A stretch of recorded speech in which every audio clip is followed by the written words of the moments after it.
Chers amis, bonjour.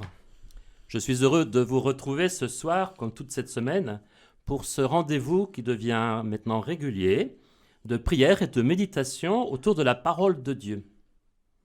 Cette semaine, dans notre diocèse, n'est pas une semaine, j'allais dire, ordinaire, puisque nous sommes en train de célébrer, de vivre la neuvaine qui va nous conduire à la fête diocésaine de Saint-Remy. Cette neuvaine en fête de prière, 9 jours, a commencé samedi soir. La chasse de Saint-Remy a été exposée aux fidèles. Et puis hier, dimanche, c'était la messe dite des familles, présidée par Monseigneur Feuillet. Ce soir même, ceux qui accompagnent l'Église verte, comme on dit, c'est-à-dire le souci de l'écologie et de la réception de l'encyclique Laudato Si', nous invitent à une conférence et à des ateliers animés. Entrons dans la prière. Au nom du Père, et du Fils, et du Saint-Esprit. Amen. Évangile de Jésus-Christ selon saint Luc. En ce temps-là, une discussion survint entre les disciples pour savoir qui, parmi eux, était le plus grand. Mais Jésus, sachant quelle discussion occupait leur cœur, prit un enfant, le plaça à côté de lui et leur dit : « Celui qui accueille en mon nom cet enfant, il m'accueille moi. Et celui qui m'accueille, accueille celui qui m'a envoyé. En effet, le plus petit d'entre vous tous, c'est celui-là qui est grand. » Jean, l'un des 12, dit à Jésus : « Maître, nous avons vu quelqu'un expulser des démons en ton nom. Nous l'en avons empêché, car il ne marche pas à ta suite avec nous. » Jésus lui répondit : « Ne l'empêchez pas. Qui n'est pas contre vous est pour vous. »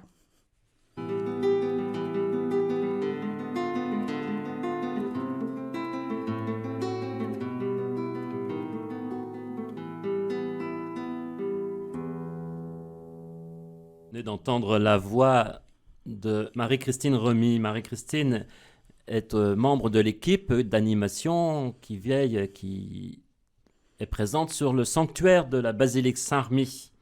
Elle est membre du conseil d'animation missionnaire. L'évangile de ce jour nous donne à entendre 2 paroles de Jésus. 2 de ces petites sentences que les disciples ont gardées dès le début comme autant de repères pour notre vie spirituelle. La première, le plus petit d'entre vous, c'est celui-là qui est grand. Luc nous rapporte le contexte dans lequel Jésus a dit cette parole. C'est la fin du chapitre 9 que nous avons médité la semaine dernière, avec les 2 annonces de la Passion, la Transfiguration, mais aussi le désir plus ou moins malsain d'Hérode de voir Jésus. La question sous-jacente était bien : qui est cet homme ? Qui est Jésus pour nous ? C'est à ce moment-là du récit que Luc écrit : comme s'accomplissait le temps où il allait être enlevé au ciel, Jésus, le visage déterminé, littéralement affermi, fixe, prit la route de Jérusalem. Nous sommes au point de non-retour. Luc a construit ainsi son récit. Après le ministère en Galilée, c'est le temps de Jérusalem qui conduit à la croix. On comprend ainsi que cette parole est d'abord pour lui. Ne dira-t-il pas aussi ce jour-là, si on se rapporte à Matthieu : « Le Fils de l'homme est venu non pour être servi, mais pour servir. » Et surtout, rappelez-vous, le soir du dernier repas, qu'il prit avec ses disciples, comment il se leva de table, prit la tenue de service, celle du plus humble des serviteurs, et se mit à laver les pieds de ses disciples. En Jésus, c'est Dieu qui se met au service des hommes. Lui, le plus grand, vient à notre rencontre en se faisant le plus petit d'entre tous. C'est là qu'il veut se révéler le plus grand. Comment les disciples pouvaient-ils le comprendre? Pierre, toujours lui, quand Jésus se met à genoux devant lui pour lui laver les pieds, s'écriera « Tu ne me laveras pas les pieds, non, jamais !» Alors, comment pourrait-il lui aussi se mettre à genoux, comme Jésus, devant ceux qu'il considère comme inférieurs? Comment nous-mêmes le pourrions-nous? C'est toute la logique de ce que Jésus appelle le royaume de Dieu qui vient en contradiction avec la nôtre. Le serviteur est grand à la mesure de son service. Dieu est d'autant plus grand qu'il se fait petit pour que les petits découvrent en lui leur grandeur. Et si cette parole révèle quelque chose de lui, elle nous est bien adressée. Un jour, il dira de Jean-Baptiste qu'il admirait « Parmi ceux qui sont nés d'une femme, personne n'est plus grand que Jean. Et cependant, le plus petit dans le royaume de Dieu est plus grand que lui. » Cette parole nous invite à ne pas nous tromper, à découvrir notre grandeur dans le royaume, non pas à l'échelle de notre ego et de la considération que nous recherchons chez les autres, mais à l'échelle de l'amour qui n'a pas d'échelle, à la mesure de la folie de Dieu.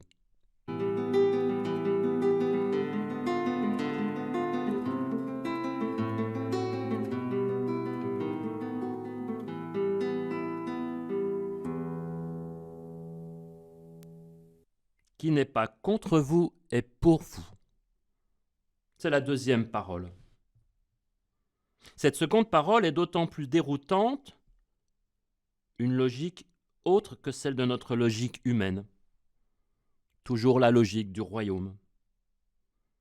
Jean, comprenez ici le fils de Zébédée, le pêcheur du lac de Tibériade, dit à Jésus « Maître, nous avons vu quelqu'un expulser les démons en ton nom. Nous l'avons empêché car il ne marche pas à ta suite avec nous. » C'est la même logique binaire, pour ne pas dire primaire, qui est à l'œuvre. Si on n'est pas grand, alors on est petit. Et si on est petit, alors les grands nous dominent. De même, si on n'est pas avec nous, on est contre nous. Et si on est contre nous, alors il faut le combattre avant qu'il nous agresse. En fait, c'est la peur qui nous anime. Et la peur est le plus grand poison de la foi. Notre histoire chrétienne est remplie de ces exemples. Toutes nos croisades, toutes nos guerres de religion, toutes nos inquisitions ont trouvé là leur origine. La peur. La peur de l'étranger, de celui qui se trompe, de celui qui ne partage pas ma foi.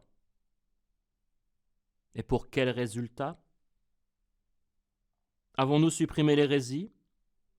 Avons-nous converti l'étranger ou l'infidèle? Il ne reste dans la mémoire des hommes que traces de violence et de sang. L'Évangile n'est pas à défendre, mais à proposer. Ce n'est pas par l'épée qu'on peut l'annoncer, mais en le vivant et en étant des témoins. Dans notre société sécularisée, nous expérimentons tous les jours l'écart entre les valeurs évangéliques et la pensée dominante sur la vie, la mort, la maladie, la famille. Il nous faut le réentendre avant de déclencher de nouvelles croisades. C'est par la sainteté vécue, parfois de manière grandiose et lumineuse, souvent au quotidien et discrètement, que Dieu défend, si je puis dire, sa cause. Et pour cela, il a besoin de nous. Jésus déclara à Pilate qui allait le condamner à mort, « Ma royauté n'est pas de ce monde. Si ma royauté était de ce monde, j'aurais des gardes qui se seraient battus pour que je ne sois pas livré aux Juifs. En fait, ma royauté n'est pas d'ici. » Il en va de même pour qui veut le suivre, découvrira Paul. La faiblesse de l'amour est la force de Dieu, toujours la folie de Dieu.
Les saints de la porte d'à côté.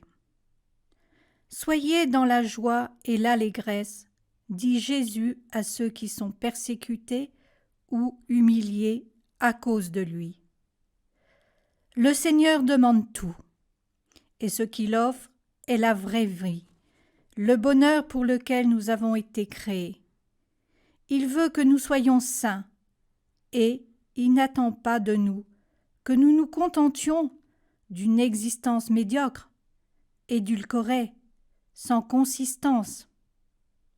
En réalité, dès les premières pages de la Bible, il y a, sous diverses formes, l'appel à la sainteté. Voici comment le Seigneur le proposait à Abraham. « Marche en ma présence et sois parfait. » J'aime voir la sainteté dans le patient peuple de Dieu, chez ses parents qui éduquent avec tant d'amour leurs enfants, chez ces hommes et ces femmes qui travaillent pour apporter le pain à la maison, chez les malades, chez les religieuses âgées qui continuent de sourire. Dans cette constance à aller de l'avant chaque jour, je vois la sainteté de l'Église militante. C'est cela, souvent la sainteté de la porte d'à côté, de ceux qui vivent proches de nous et sont un reflet de la présence de Dieu, ou, pour employer une autre expression, la classe moyenne de la sainteté. Laissons-nous encourager par les signes de sainteté que le Seigneur nous offre à travers les membres les plus humbles de ce peuple qui participe aussi de la fonction prophétique du Christ. Il répand son vivant témoignage avant tout par une vie de foi et de charité. Pensons, comme nous le suggère sainte Thérèse Bénédicte de la Croix, cette carmélite juive, morte dans les camps de concentration nazis, que par l'intermédiaire de beaucoup d'entre eux se construit la vraie histoire. Dans la nuit la plus obscure surgissent les plus grandes figures de prophètes et de saints. Mais le courant de la vie mystique qui façonne les âmes reste en grande partie invisible. Certaines âmes, dont aucun livre d'histoire ne fait mention, ont une influence déterminante au tournant décisif de l'histoire universelle. Ce n'est qu'au jour où tout ce qui est caché sera manifesté que nous découvrirons aussi à quelles âmes nous sommes redevables des tournants décisifs de notre vie personnelle. Vous aurez reconnu le pape François dans son exhortation apostolique Gaudete et Exultate sur l'appel à la sainteté dans le monde actuel. Cette vocation à la sainteté que tout baptisé reçoit, cette vocation, c'est celle des fils de Dieu.